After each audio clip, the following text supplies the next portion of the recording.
શહેરમાં ગણેશજીની સ્થાપના અને વિસર્જનને લઈને બેઠક યોજાઈ, જેમાં 500 થી વધુ આયોજકો અને ભક્તો એકત્ર થયા. પરંતુ એક યુવકે ગણેશ ઉત્સવ સમિતિના પ્રમુખ અનિલ બિસ્કિટવાલા પર રોષ ઠાલવ્યો. યુવક સ્ટેજ પર એકાએક આવી ગયો.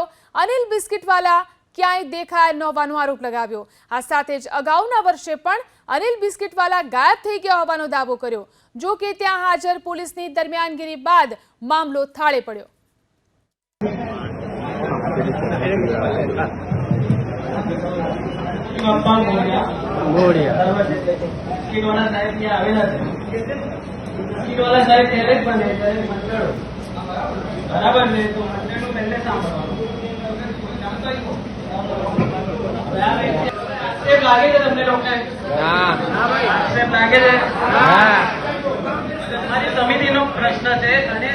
હલો ભાઈ, ઓ મિત્ર, અહીંયા આપણે ઝઘડો કરવા માટે નથી આયા.